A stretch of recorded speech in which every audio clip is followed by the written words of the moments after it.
In my last Van Halen video, I mentioned the lifelong tone chasers on YouTube. The kind of people who'd sell a kidney to find out the compass heading Eddie's amp was facing in the studio. Well, I wasn't satisfied stopping with my last one. It's time we enlist again and go one level deeper on the iceberg.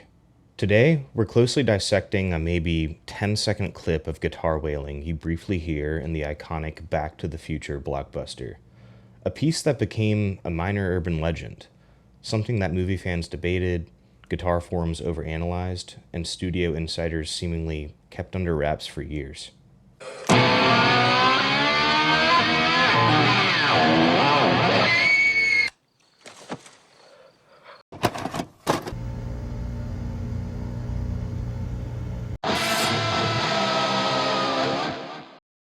You know the scene. Marty sneaks into his dad's bedroom, throws on a hazmat suit, calls himself Darth Vader, and slides a cassette into his Walkman labeled Edward Van Halen, all in an attempt to convince him to ask his mom to the school dance.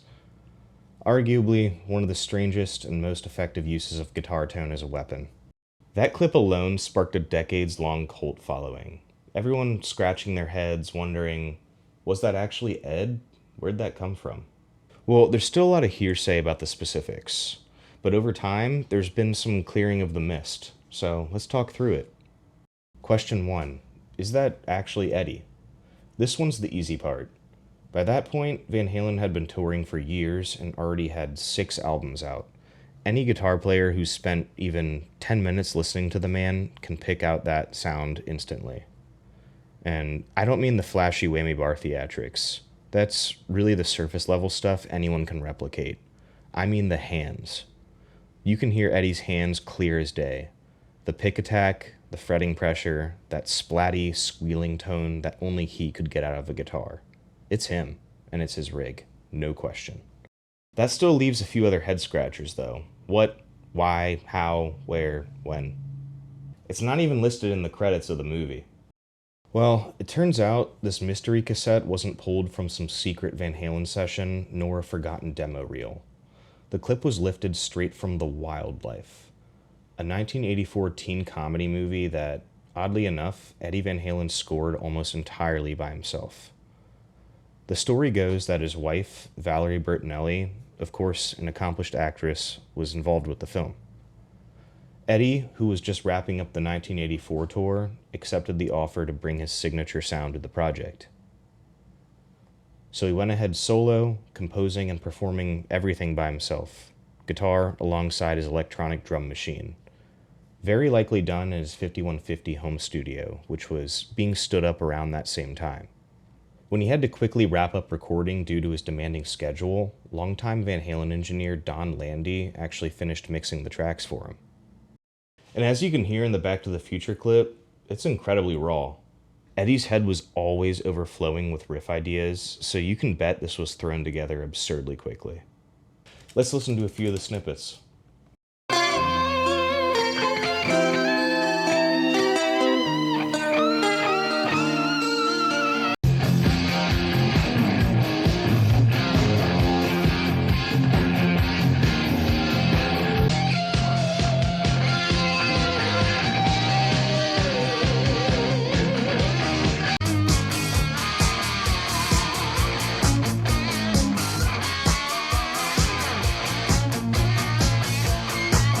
I'm telling you, ZZ Top was one of Eddie's all-time favorites.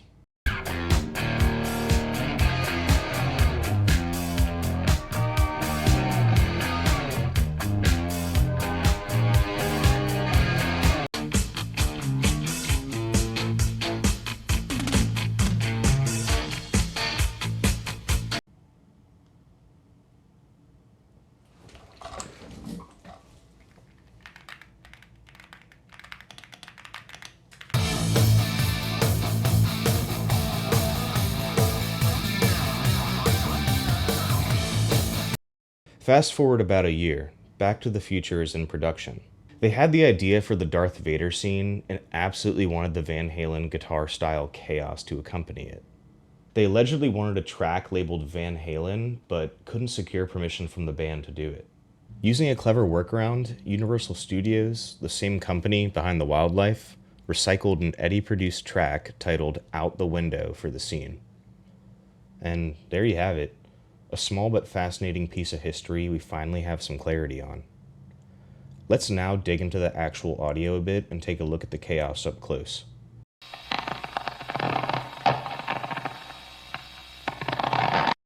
Kicking it off, you hear this weird scraping noise. Not sure if Eddie forgot he was scoring a teen comedy and not a horror movie, but it most closely resembles a slow, sharp pick scrape across the lower strings. At first, I thought this could be him pulling up on the whammy bar, but nah, we're all nerds here and know this isn't possible yet. Around this time, he was still mainly driving his Frankenstrat that rotated through various trem blocks, really only allowing him to do downwards dive bombs. He's very likely using a slide here. Next. Now we hit one of Eddie's favorite little tricks, the horse sound. Here's my horse. Whoa, it's bigger.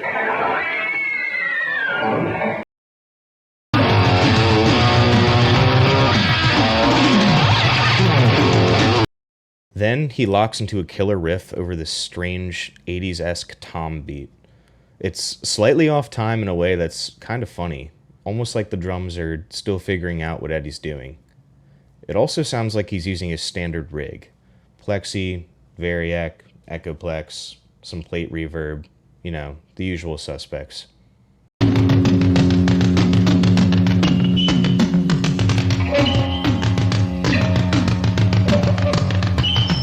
Then to close it out, a ring out with some interesting squeals. Maybe some pick scrapes on the higher strings. Maybe some spinning around a whammy bar that needs some WD-40. Anyway, let's stack it all up and see what we get.